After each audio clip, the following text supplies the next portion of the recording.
Welcome to the Living to 100 Club podcast. Here's our host, Dr. Joseph Casciani. Welcome to the Living to 100 Club, where we explore what it really means to live longer and better. I'm Dr. Joe Casciani, a geropsychologist focused on the mindset, habits, and science of aging well. Each episode brings you practical ideas and conversations to help you stay engaged, resilient, and purposeful at any age. And now on to today's program. What does it mean to live a meaningful life, especially as we grow older? In today's episode, I'm joined by John Graham, an 83-year-old former diplomat, co-founder of the Giraffe Heroes Project, and creator of the popular Badass Granddad video series, reaching over 120,000 followers across social platforms. John spent decades telling stories of individuals who stick their necks out to solve real-world problems. His work challenges the idea that aging is a period of decline. Instead, he makes a compelling case that later life can be a time of renewed purpose, creativity, and engagement. First, a little background. John Graham is the Giraffe Heroes Project Executive Director, its principal speaker and workshop leader, and director of Giraffe Heroes International, the overseas affiliates launched by the project.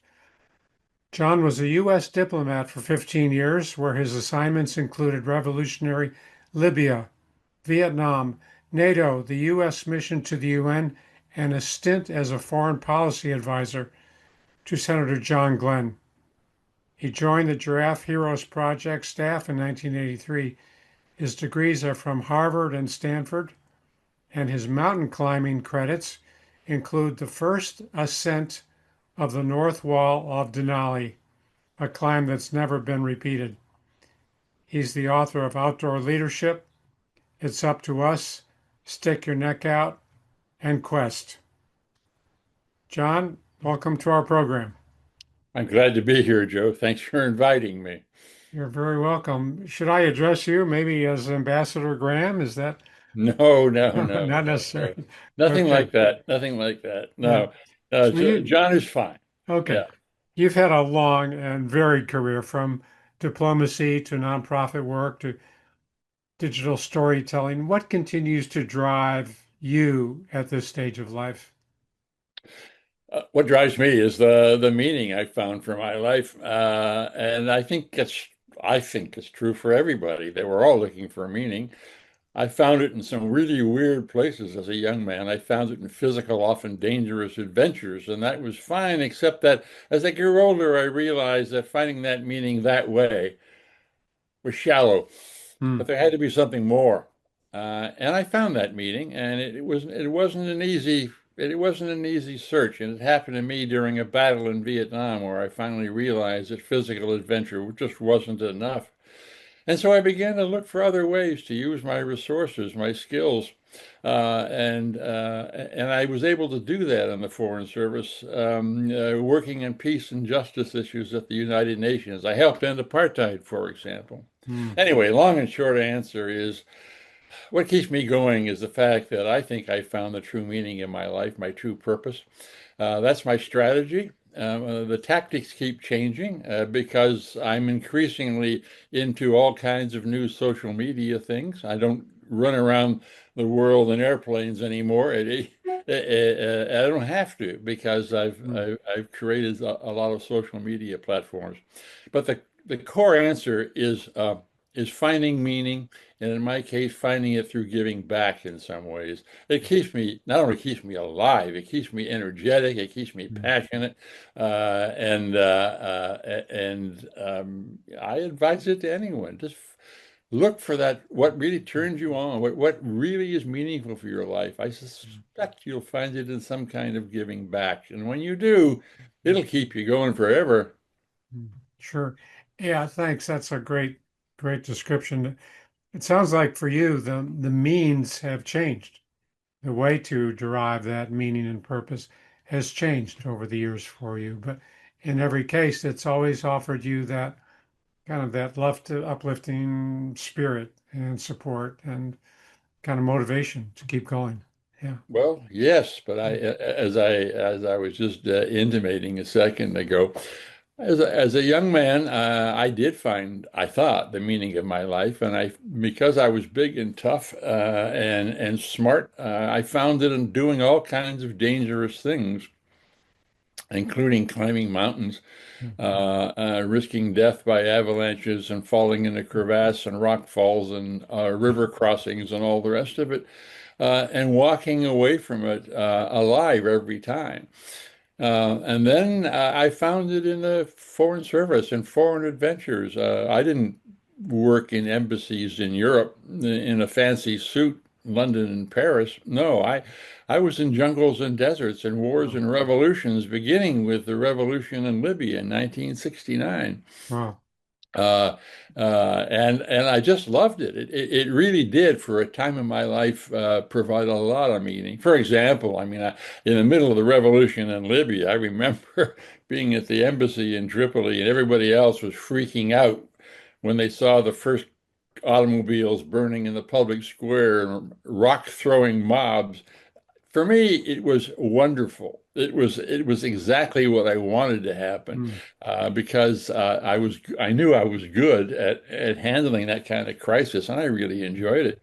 Mm. I enjoyed it so much, and I kept walking away from all these adventures. And believe me, there were plenty of them. I worked as a war correspondent for the Boston Globe. I hitchhiked around the world, climbed lots more mountains. I was in the war in Viet Nam for a year and a half, in the most dangerous spot the Foreign Service could put me. Uh, and I kept walking away from it all. So, I didn't see any reason to quit. But like I think I mentioned, it was in Vietnam when I was almost 30 years old, and therefore not a kid, that I found the true meaning of my life, or at least I found that I hadn't found the true meaning of my life with adventure, that being big and tough and violent wasn't enough. And at that stage, I wasn't, like I say, I wasn't a kid anymore. And so people were living and dying according to the decisions I was making. Mm. And it caught up with me. I had to change. I had to change, and that began the real search, for the meaning of my life. Which I don't know if it's going to have me living to 100. That's 16 more years to go. But I'll tell you this: it's providing an enormous amount of impetus to my life to find out that the true meaning of my life isn't, in this case, physical adventures, but some kind of giving back. And because I have certain skills, a lot of my giving back is helping people find the meaning for their lives, and then coaching them to help solve tough public problems through the Giraffe Heroes Project, the Yeah. nonprofit that I and my wife, Ann Medlock, have been running now for 44 years. Yeah. Yeah. So for you, these adventures and other events really evolved and they keep unfolding and they're still unfolding for you. It sounds like, well, tell us about the Giraffe Heroes Project. What's it all about and what's it like for you to hear stories about people who stick their neck out? Well, it's inspiring, and that's the whole idea. First of all, I want to say very clearly that I didn't start it. I Mm. wasn't smart enough. The Giraffe Heroes Project was started by Ann Medlock, a single mother, living in New York City, and she was fed up by the fact that all the news, New York Times or whatever, it was all about gloom and doom, rapes and pillage and wars and stuff, and nobody was telling the stories of people doing good in the world, people risking sometimes even their lives, their livelihoods, Mhm. in order to solve tough public problems. So she decided she would tell their stories, and that's how the Giraffe Heroes Project was born. She wanted to tell the stories of people sticking their necks out, hence the metaphor, Mm. giraffe, tall Sure. neck. Of course. And she did that, and she started doing that, going around New York City with a handheld tape recorder, just talking to people who were sticking their necks out to help make life better in their communities or wherever. And not just in New York City. She was finding people were telling her about other people all over the planet who were sticking their necks out. And she realized that there were hundreds, thousands, maybe millions of people sticking their necks out, and nobody was telling their stories. And yet, as people have known, as cultures have known, for, I don't know, thousands and thousands of years, if you want to get your culture, the people in your culture to be braver and to be more public spirited, you don't preach at them, you give them role models, whether it's Mm. Neanderthals dancing around their campfire or perhaps the troubadours of the Middle Ages. Yeah. Telling stories was a way to inspire people to do more than they thought they could in terms of giving back, in terms of helping solve public problems. And so Anne Medlock decided that she would become the troubadour for our ages, and she did. And I thought, I must admit, at first I wasn't sure that this was the way to do it. It seemed kind of lightweight. But then I began to see what others have seen for thousands of years, the tremendous power of storytelling. And Mm. so I joined her, and I fell madly in love with her as well. And we've been husband and wife as well Yeah. as business partners in the Giraffe Heroes Project ever since, like I say, 44 years. And we're both having the time of our lives. I mean, we run the Giraffe Heroes Project. Now we've found over 2,000 of these giraffe heroes. Wow. And of course, they're men and they're women. They're every color in the rainbow, all kinds of walks of life, 60 or 70 countries. And we get their stories told, or we tell their stories over now social media. But when Ann started, it was with vinyl records and fax machines and Mm. stuffing paper press releases into envelopes and mailing them off to Mm. newspapers. Mm. Now it's entirely social media, so we've gotten pretty good, and we have a bunch of contractors that help us use the best and most powerful kinds of social media to tell the stories. We, of course, have expanded from that. We've invented over these 44 years programs for kids, curricula, teaching kids to develop their own lives as courageous and compassionate citizens. Mm. We've written between us 5 books on Mm. civic engagement and sticking your neck out. Wow. We want people to stick their necks out, but we've also learned a lot about how to stick your neck out and not get your head chopped off. Uh, Mm. so we've put that into books.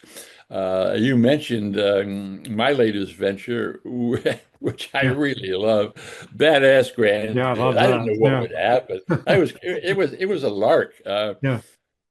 I have a grandson who a journalist in New York State, upstate New York, and he was writing a story on mountain climbing, and it featured a lot of stuff that I had done.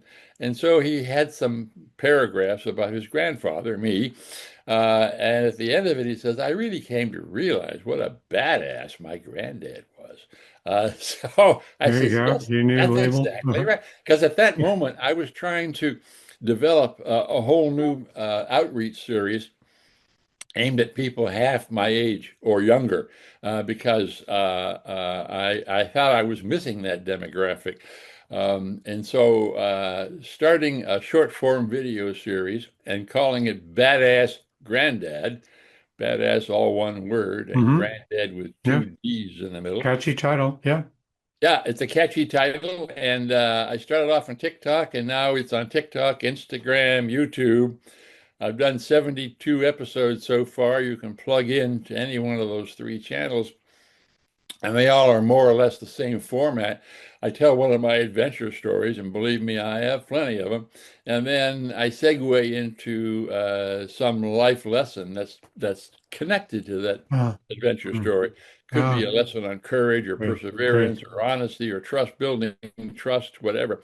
And so I'm able to reach young people with a message with my starting with my adventuring that they perhaps might dismiss if I came at them just as an 83-year-old old fart trying to give them advice. Hmm. Hmm. So yeah, you're able to connect with different age groups. I mean, you're cutting across different generations here. So what's the what's the common thread there, do you think, that allows you to reach through your stories and through sharing? What's the common thread that allows you to connect with these different generations? Well, I'll return to something we talked very briefly about a few minutes Yeah. ago, and the answer to your question, from as far as I'm concerned, is finding the true meaning of your life. You Mm. look in a mirror in the morning, and what looks back at you, you want to know that you make a difference, that you're here on the planet for a purpose. And if you're here on the planet without a purpose, well, hell, that's like a fancy Swiss watch with no hands on it. It doesn't Mm. make any sense. So we're all looking for that purpose, and Yeah. that's the first part and most important part of the answer to your question. Mm.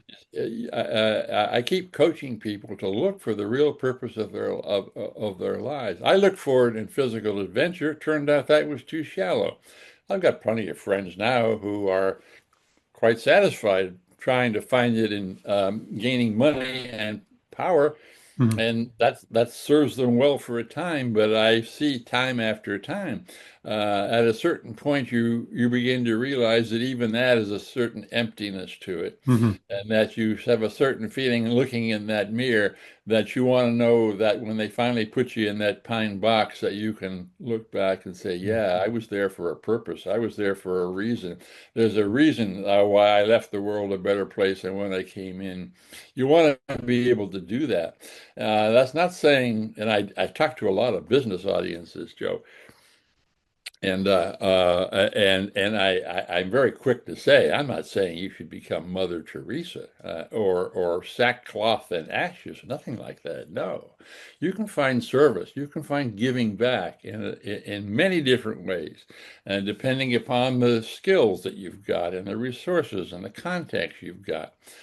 A businessman, business person, for example, can find real meaning in their lives by making a good product, selling it for a fair price, under good environmental conditions, good labor conditions, being a Sure. good neighbor in their communities where their factories may operate.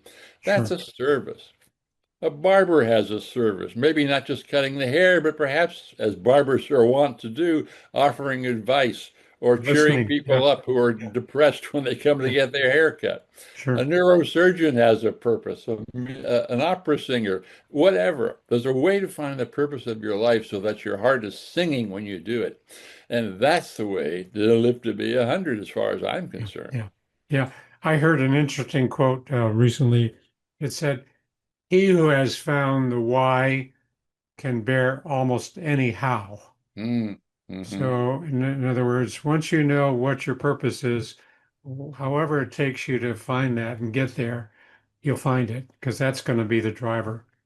That Yeah, I would I'd like to throw the question back at you, Joe. I mean, yeah, you're yeah, yeah, obviously it yeah. takes a lot of skill and some trouble, maybe some expense to do these podcasts, and so it's got to mean something to you. It's got to be a core part of your purpose, or you wouldn't do it. Of course, of course. I keep saying most people my age are retired, and I have no interest in retiring. So, Yeah, for me, it's like retired or what? I retired yeah, from right, what? to do what? When I see people change their thinking about what getting old means from decline to opportunity, that's very motivating for me because we get rid of that old stereotype of, slowing down and aging means whatever it used to mean. Instead, now seeing, a life of optimism rather than, dread. So that's very motivating for me, and I guess that's my purpose to keep on going. I just tell people I'm not done yet. So wherever we are, that's where I am. Yeah. Not only that, but I suspect that you've also gained a good deal of wisdom, Mm. and that you feel a certain sense of purpose in finding ways to impart it. In your Mm. case, your tool is being a podcast host. Yeah. My Yeah. tool is more being a writer and a speaker and a podcast guest, and any other thing I can do on social media. But we're both kind of workers in the same vineyard, to use that metaphor. We're both seeing a way to make use of ourselves, Yeah. and to give back. And not only is that helping a lot of other people, it's also extremely fulfilling for my own life, and I suspect yours as well. Sure. Sure. So, we talk a lot about redefining ourselves, creating a new identity, reinventing ourselves after a career of being an accountant or a writer or a doctor or a nurse or military general, whatever. So what does reinvention mean to you? What does that connote to you to reinvent oneself in our 70s or 80s? Well, okay. The first thing is, I know it sounds like a broken record, but the first thing is to grapple with that idea of purpose. I mean, are you Mm, satisfied with the purpose you're embarked mm, in? Does it have enough meaning? The second thing is a very practical thing to look at where you are, like your physical body, for example. mm, You're not going to run marathons anymore, or whatever it was.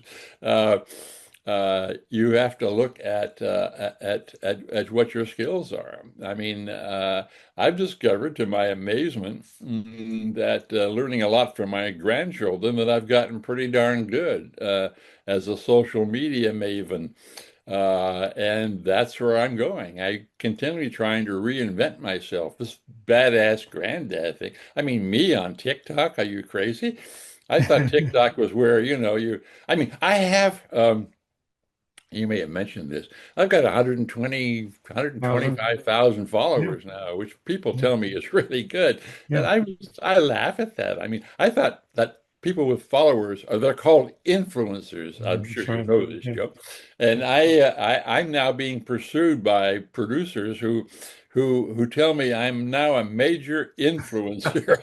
Can you imagine? I thought influencers were like young women that showed you how to put nail polish on, Uh-huh. Sure, that was an sure. influencer. Yeah, No, I'm an influencer. I've even been offered a lot of money to put ads on my badass granddad yeah, post. yeah, I'm not going to yeah. do it, of course, but uh, so and so I found a whole new channel.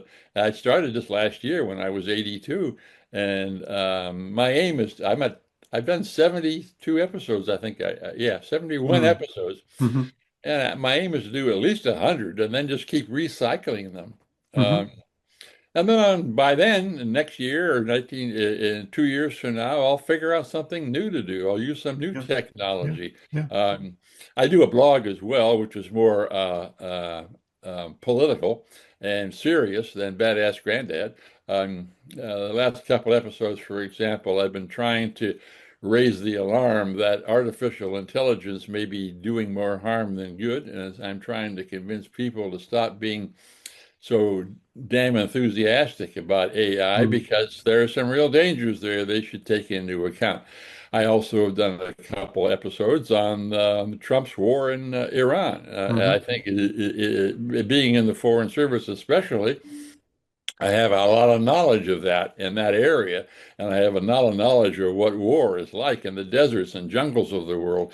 And I think what Trump is doing is utter madness, and so I'm trying to convey that also through Yeah, my yeah, political blogging. yeah. And then there's these podcasts. I mean, Hmm. Sure. I look for people like you, Joe, who are obviously at the top of their game, doing a great podcast, personable and effective as hosts. And I love being on shows like yours because Mhm. it's another way that I can, sit down with a knowledgeable, capable person like yourself and see if we can come together and tell people something, coach people in a way, offer some tips, generate some comments, all of which will help people find more satisfaction with their lives, beginning when they're 15 and hopefully until they're 100. Sure. Yeah. Well, thank you, John. Thanks for those kind words. It's for you, you keep touching a lot of different emotions, I think, in your work, and you reach people, as we said, different ages, and you're able to kind of connect and draw those important principles for people and helping them stay open to finding that purpose. And I'm wondering what about people who maybe have lost that sense of purpose or meaning, and they've lost their direction. What advice do you have? Can you think of any Well, way? yeah, there's a if It Yeah. takes it takes guts to really look hard for your purpose, especially when you begin to realize that what you are doing with your life maybe isn't as purposeful as you like, and that you Mm. feel a little lost, and you're now 55 or 65 or you're 35 or whatever, and you're flailing. Well, the advice I have is not extraordinarily different. Mm. Uh, for me, I, I get a brief story here. I was once on a panel discussion in a conference center, and I was on a panel whose purpose was exactly your question. When you're flailing, how do you find a meaning? How do you find a meaningful Yeah. life? How do you figure it out? I was on the panel and with my stories, and another person was a deputy attorney. No, what do you call him? The head of the UN, Secretary General of the UN, who had been in the Maquis, the French resistance in the Second World War, Mm. and had these horrific stories to tell about his time during the war and the dangers he faced.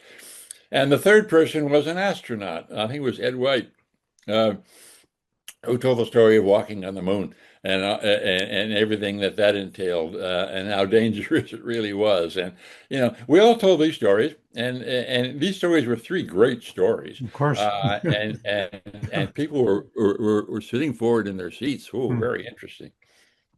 We finished, and then there was an applause, but it seemed to me the applause wasn't that enthusiastic after these stories. And finally, I figured it out when a young man in the back of the room stands up and says, "Excuse me, you guys, but I am not going to, do the wars and revolutions and stuff that Mr. Graham has done. I'm certainly not going to fight the Germans in World War II, and I'm never going to walk on the moon. So, what is it? How did you guys get the message? I mean, what's your advice? In other words, your question." Sure, sure. And I sort of stumbled and stammered, but White, the astronaut, found the answer that I use ever since. He says, look, you're looking for the meaning of your life. If you commit yourself to looking for that meaning, you're going to go down lots of wrong paths, but you got to keep looking until you find it. And some of us never make that search. We never get dedicated. We're too afraid to even begin it. But the three of us, he says, we were meant to do these things. It was in the cards for us, and we did the best we could in the circumstances that we could. But if for us it was like being hit over the head with a 2x4, Mm. We're like Missouri mules. We're the Mm. tough ones. We don't get it. Yeah. He says, but it doesn't have to be that way for you, he said, pointing to the young man in the back of the room. You don't have to fight the Germans. You don't have to walk on the moon. You don't have to go through some of the fiery adventures that Graham's gone through. You don't have to do that. You can find that meaning in much simpler, smaller ways. And I use that ever Yeah. since. And the simpler, smaller ways that White was talking about, the kinds of things he was talking about, they're not extraordinary. It's taking a quiet walk in the woods, looking up at Mhm. a starry sky, talking to trusted friends. Mm. I used to do a lot of workshops, and I would coach people to use the red light effect. And the red light effect is you come to a traffic light and you just miss the green, so you're stuck there for 60 or 90 seconds on the red light. Well, instead of drumming your fingers on the steering wheel and imagining and wishing you had made the green, shut your mind off. And at least you can't go anywhere, so just shut your mind off, and for those 60 seconds, think about the questions of meaning in your life. It's Yeah. amazing what will happen.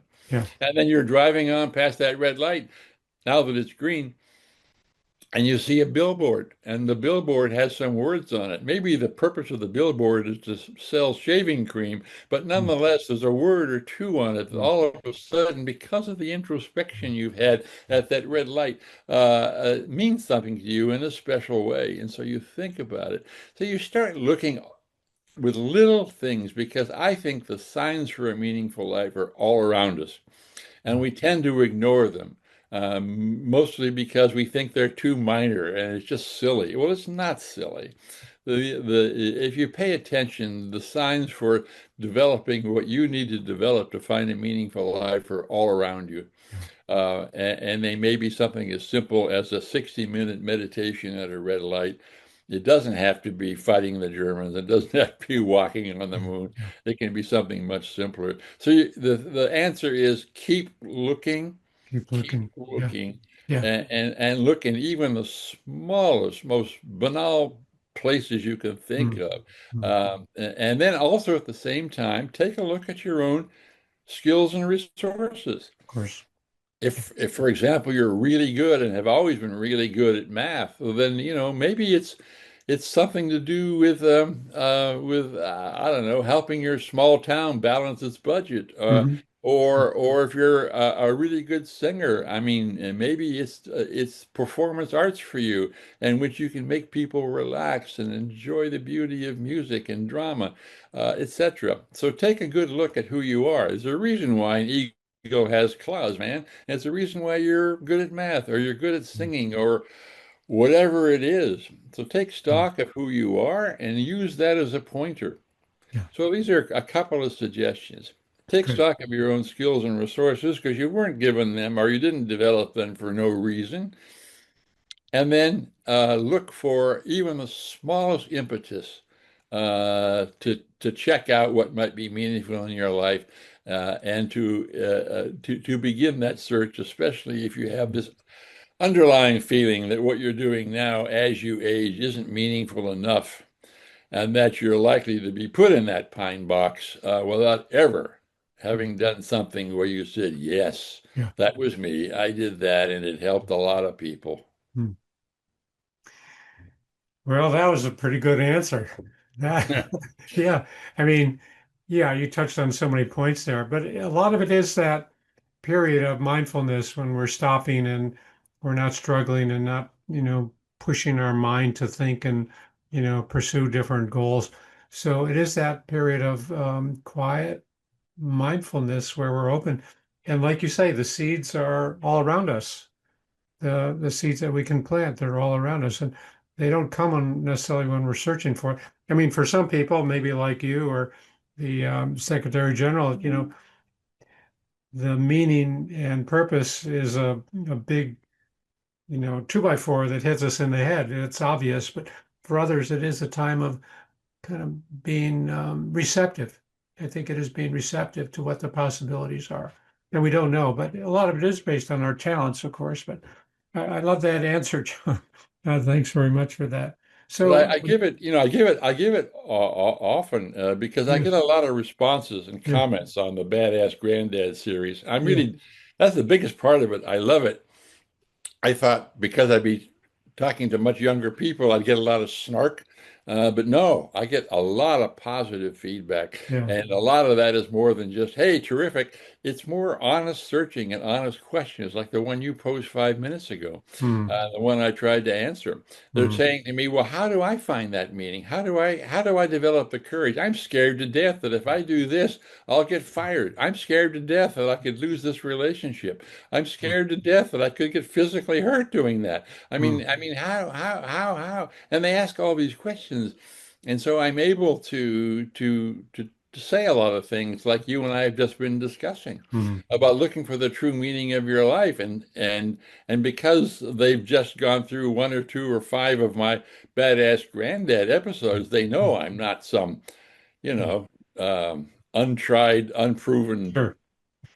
false guru. They Mm, know I'm 83 mm, years old and relatively experienced, so they listen, mm. and it's a way to reach them. And I suspect that for you, you understand perfectly well that your podcast is your way, a way you've got at reaching people.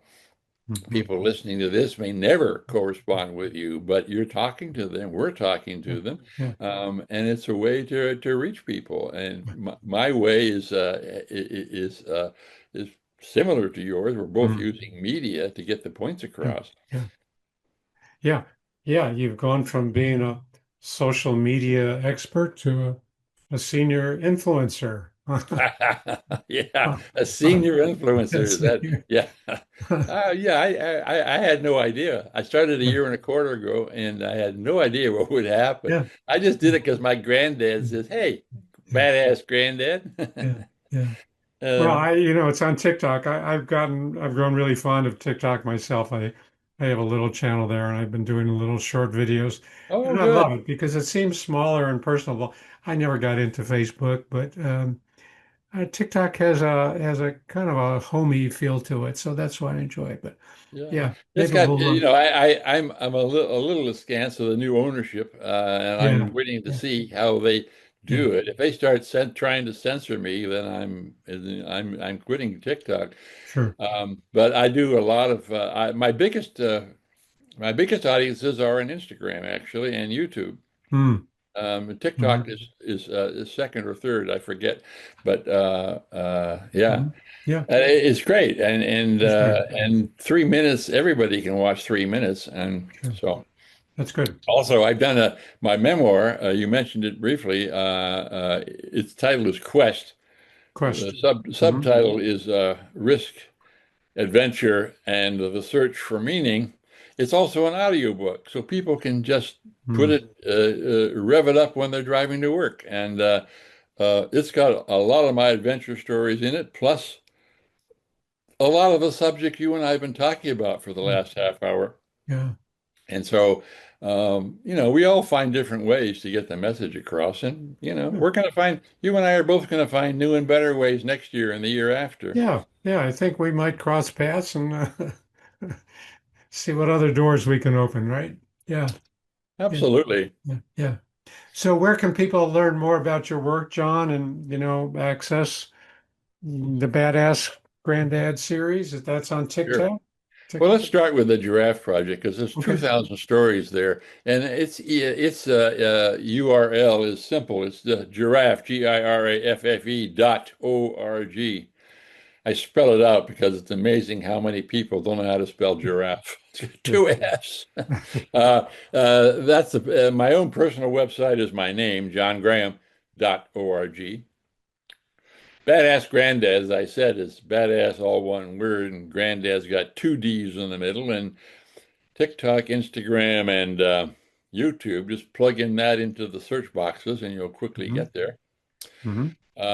And your That's books like Quest, is that available Sorry. on your book? Oh, Quest is Quest? available. You can just order it from your local bookstore, get it from Yeah. Amazon. Okay. It's on Kindle, it's in print, and now it's in as an audiobook, so you can listen to it. Good stuff. Yeah. Good. You're up to some good stuff, John. Yeah. Yeah. Well, the Keep. thing is, as we've been talking, this is not, this isn't, this is wonderful. This is fun. Yeah. Yeah. And you mentioned retiring. I just laugh at people. What would on earth would I retire from? I'm having too much fun. Yeah. That is And not funny, only isn't it? that, it's not just having fun, Yeah, yeah, it's getting feedback from yeah, people, yeah, especially yeah. people in Badass Granddad or people that Mm, are inspired by mm, giraffe mm, stories mm, that they read. And we publish them all over yeah, the place on social media. yeah, And that positive feedback, it's like, well, why should I stop? I'm doing some sure, good here. sure. And not only that, but there's a great sense of personal satisfaction. Mm, mm. And if it means that I live longer, well, that's fine too, but that's not my main purpose. It's a little Uh, bonus. Sure. Yeah, yeah, I have in my will, I have a statement in my will saying, look, if I ever get a terminal illness and the end is coming, what I want to do is take a light jacket and go off 50 miles away to Mount Rainier, where I live, and start climbing toward the summit of Mount Rainier in a light jacket in the winter. I won't get to the top, of course, but mm, I'll get about halfway up mm, and I'll mm, fall into a crevasse, and that'll mm. be the end of me. And That'll that's a be great way to go. that'll be one way to go. Yeah, People laugh at me, but yeah, what the hell? yeah, Mountain climbing was such a big part of me.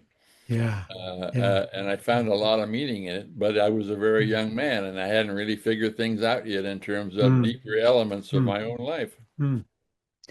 Well, that's the beauty of things. We can explore all these different opportunities, and we're not stuck. We can Yeah, continue to open new absolutely. doors, and That's what I love about aging, the opportunities that come upon us and the doors that we can open because it's not a time of decline, it's a time of opportunity. Oh, Anyway, absolutely, yeah, yeah. And yeah, the other thing I got to say too is yeah, that yeah. my wife Ann Medlock is even older than I am, No, and the two of us really sort of regenerate each other, Yeah, we can't do. We both hesitate getting out of a soft chair, and we both stop halfway up the stairs. But mm, there you are. I mean, the yeah, physical part of it is inevitable, yeah, but the mental and spiritual part. I mean, I just think we just keep growing and getting yeah, better.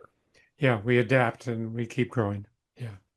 Well, thank you very much, John, for this conversation. It was a delight. I really appreciate your being on my program. Well, I Thanks. appreciate you asking me, and I'm so thankful you're doing this. Ah, thank you. That means a lot. So, if today's conversation to our listeners gives you something to think about, you'll find more tools, ideas, and discussions at my website, living to100.club, and inside my Living to 100 community. Until next time, keep moving forward with purpose, curiosity, and a commitment to living well at any age. Thanks and see you next time.